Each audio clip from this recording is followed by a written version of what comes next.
नमस्कार साथियों, आप सभी का स्वागत है डीएलएड एकेडमी पर। मैं हूं कुमार। आज आपको आरटी रूल 2011 के बारे में महत्वपूर्ण जानकारी देने वाला हूं। यह आरटी रूल 2011 के ऊपर बनाया गया हमारा पहला वीडियो है, जिसमें हम आए हुए सभी प्रश्नों को भी कवर करेंगे और ये देखेंगे कि इसमें बेसिक चीज़ें क्या हैं जो हमें याद रखनी है। शुरुआत करता हूं मैं पहले प्रश्न से, जो रिट मेंस लेवल 2 उर्दू के पेपर में पूछा गया था।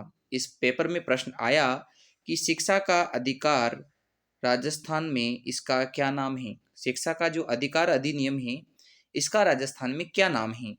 आरटी अधिनियम 2011, आरटी अधिनियम 2013, आरटी अधिनियम 2005 और आरटी अधिनियम 2009।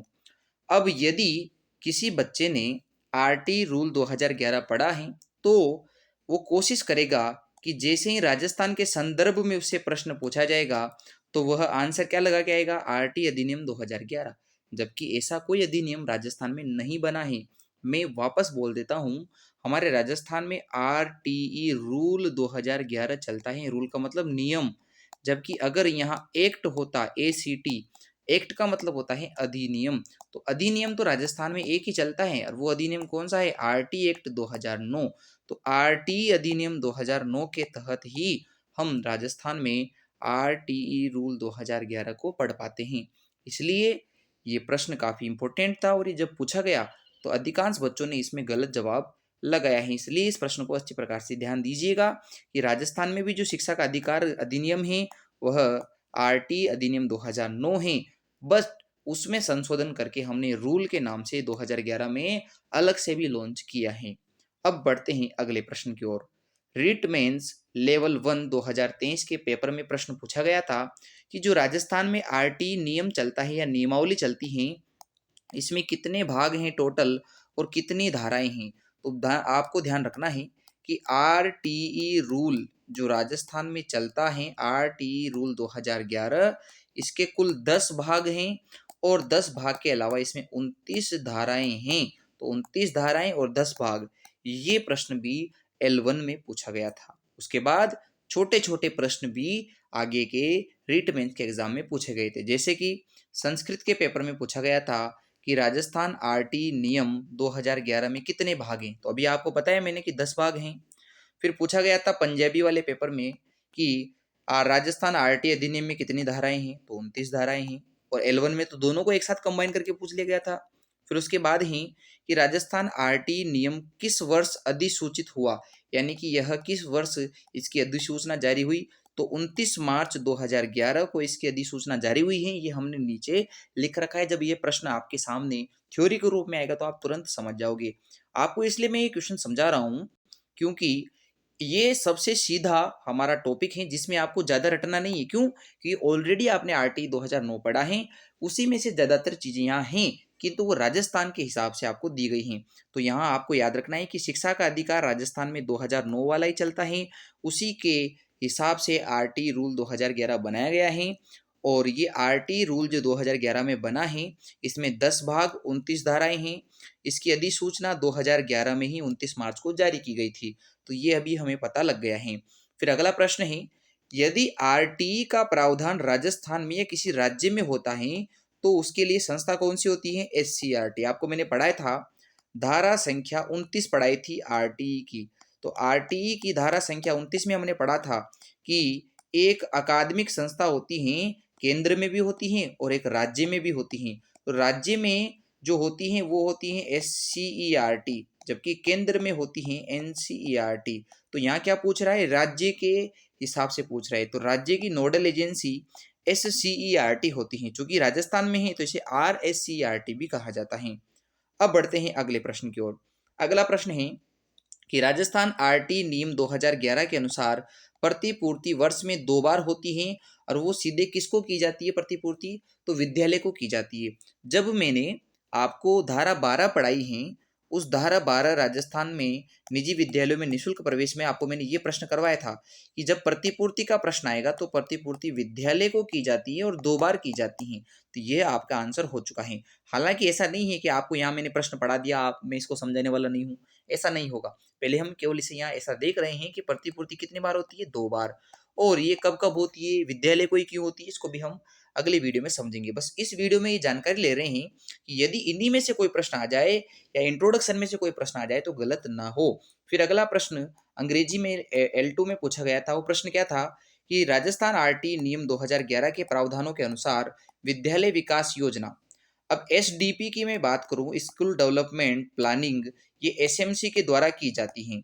तो इस एसएमसी के द्वारा जो विद्यालय विकास की योजना होती हैं, इसमें कौन सी सूचनाएं होना जरूरी नहीं है। हालांकि वो हो सकती हैं किंतु जरूरी नहीं है। तो देखिए, साल भर की जो वित्तीय जो फंडिंग होती है उसका जानकारी वहाँ होती है, कक्षा के हिसाब से नामांकन होता है और जो विषय चाहिए होते हैं अतिरिक्त उनकी भी जानकारी होती है। बस बैंक खातों की अभिलेख यहाँ नहीं रखते हैं एसडीपी में, बैंक खातों का उल्लेख हम एसएमसी की कार्यकारी समिति के अकॉर्डिंग रखते हैं।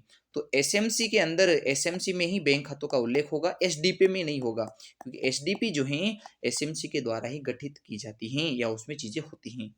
आगे हम बढ़ते हैं अंतिम प्रश्न पर। अंतिम प्रश्न क्या है जो पूछा गया था पिछली बार? प्रश्न पूछा गया था कि राजस्थान में आरटी नियम 2011 के अनुसार किसी बालक को प्रारंभिक शिक्षा पूर्ण करने पर जो प्रमाण पत्र दिया जाता है उसका आधार क्या होता है, वो किस बेस पर तैयार किया जाता है? तो देखिए, अंतिम योगात्मक मूल्यांकन के आधार पर वह दिया जाता है। अब आपको पता है अंतिम योगात्मक मूल्यांकन का मतलब समेटिव असेसमेंट। इस राजस्थान में 3 समेटिव असेसमेंट ऐसे 3 होते हैं। ऐसे का मतलब योगात्मक आकलन। पहला होता है सितंबर में, दूसरा होता है जनवरी में और तीसरा होता है अप्रैल के महीने में। तो ये जो पहला वाला होता है SA1, इसमें 40% सिलेबस कवर होता है, 45, फिर दूसरे में 40% और लास्ट वाले में 15% होता है। जब ये अंतिम वाला योगात्मक आकलन हो जाता है, इसी के बाद बच्चे की प्रारंभिक शिक्षा पूर्ण मानी जाती है और उसको प्रमाण पत्र दिया जाता है। तो अंतिम योगात्मक आकलन SA3 के बाद या कंप्लीट ऐसे होने के बाद ही प्रमाण पत्र दिया जाता है। पोर्टफोलियो वगैरह, छात्र अभिलेख, ये आंसर नहीं होगा। तो ये आपके आए हुए प्रश्न 2011 के हमने कर लिए हैं। अब मैं आपको इंट्रोडक्शन दे देता हूँ आरटी रूल 2011 का। अब इसमें क्या है, कैसी चीजें हो रही हैं, समझते हैं। ये बनाया कैसे गया है इसके बारे में जानते हैं। हमने आरटी एक्ट 2009 पढ़ा है। उस एक्ट में मैंने आपको बताया था कि 38वीं जो धारा है जिसमें राज्यों को आरटी 2009 में कुछ बदलाव करके अपने अकॉर्डिंग जो है उसे यूज करने के बारे में कहा गया था। तो उसमें कहा गया था कि राज्य के पास ये शक्ति है कि वो इसे अपने अकॉर्डिंग थोड़ा बहुत बदलाव इसमें कर सकती हैं। तो राजस्थान ने भी आरटी एक्ट की 38वीं धारा में संशोधन करके आरटी रूल 2011 को बनाया है। देखिए, अधिनियम नहीं बनाया है, केवल नियमावली बनाई है, यानी कि इसमें 29 नियम बनाए हैं 10 अध्यायों को लेकर। तो ये 10 अध्याय और 29 नियमों की जो हमारे पास संरचना है इसे हम कहते हैं आरटी रूल 2011।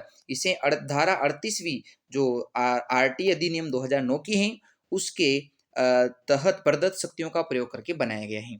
अब आपसे मैं पूछूं कि यह राजस्थान में जो आरटी चलता है, इस आरटी को कैसे जो है कब अधिसूचित किया गया? तो इसकी अधिसूचना राजस्थान सरकार ने 29 मार्च 2011 को जारी की गई थी और अगले दिन 30 मार्च 2011 को इसका गजट प्रकाशन यानी राजपत्र प्रकाशन किया गया। तो 29 मार्च 2011 से राजस्थान में आरटी रूल 2011 जो है अधिसूचित होने के बाद प्रभाव में आया और इसका गजट प्रकाशन 30 मार्च को किया गया। अब 29 मार्च को इसकी अधिसूचना हुई, 30 मार्च को गजट हुआ, तो अब इसे लागू किया गया राजस्थान में 1 अप्रैल से। 1 अप्रैल का मतलब अगले ही दिन, यानी लगातार 3 दिनों में इसको लागू करने की प्रोसेस हो गई है। तो यदि पूछे कि राजस्थान में आरटी रूल 2011 कब लागू किया गया, वापिस बता देता हूँ। यदि प्रश्न पूछे आरटी एक्ट 2009 राजस्थान में कब लागू हुआ, तो वो 1 अप्रैल 2010 ही आपको बताना है, 1 अप्रैल 2010, क्योंकि वो एक्ट 2009 है। जबकि आपसे पूछे कि आरटी रूल 2011 कब लागू हुआ, तो बताना है 1 अप्रैल 2011 को लागू हुआ। तो 1 अप्रैल 2011 को क्या लागू हुआ? RT rule 2011। अब ये जो नियमावली बनानी थी जिसमें हमने 29 नियम और 10 भाग लिए थे, इसको पहले ड्राफ्ट के रूप में तैयार किया गया था और ये जो ड्राफ्ट हैं उसे 2010 तक ही बना लिया गया था, यानी कि पहली बार इसे प्रेजेंट किया गया था, प्रस्तुत किया गया था वर्ष 2010 में। तो ये ऑफिशियल आपका जो पीडीएफ जारी किया गया है गवर्नमेंट ऑफ राजस्थान के द्वारा, उसमें आपने ये सारी चीजें देखी हैं। तो कौन कौन सी डेट इंपॉर्टेंट है कि सबसे पहले नियमावली का प्रथम ड्राफ्ट 2010 में प्रस्तुत किया गया, 29 मार्च को अधिसूचना जारी हुई, 30 मार्च को गजट प्रकाशन हुआ और 1 अप्रैल के दिन इसे 2011 में लागू कर दिया गया। तो कुल मिला के 2011 में संपूर्ण रूप से आरटी रूल 2011 को लॉन्च किया गया, 38वीं धारा में आरटी एक्ट की 2009 की संशोधन करके। अब हम ये जानकारी लेते हैं कि कितने भाग कितनी धाराएं हैं। तो आपको बता दिया है मैंने कि 10 भाग और 29 धाराएं या 29 नियम हैं। अब इम्पोर्टेंट काम क्या है, समझने वाली बात क्या है कि ये जो पहला नियम या पहली धारा है, इसको ये जो 10 भाग हैं इनके बाहर रखा गया है। वापस बता देता हूं कि यहाँ जो भाग 1 है जिसे हम प्रारंभिक कह रहे हैं, इसमें नियम नंबर 2 से शुरुआत होती है, न कि नियम नंबर 1 से। क्यों? क्योंकि नियम नंबर 1 को यहाँ अलग कर दिया गया है और नियम नंबर 1 को अलग करके कहा गया है संक्षिप्त नाम, प्रसार और प्रारंभ। तो संक्षिप्त नाम तो क्या है इसका? राजस्थान निशुल्क और अनिवार्य बाल शिक्षा का अधिकार नियम 2011। क्या है? नियम 2011। आगे वाला नाम तो बिल्कुल वैसा ही है जैसा हमने आरटी एक्ट 2009 में भी पढ़ा था। और इसका प्रसार कहाँ कहाँ है, विस्तार कहाँ कहाँ है? तो संपूर्ण राजस्थान में सभी 41 जिलों में यह लागू होता है।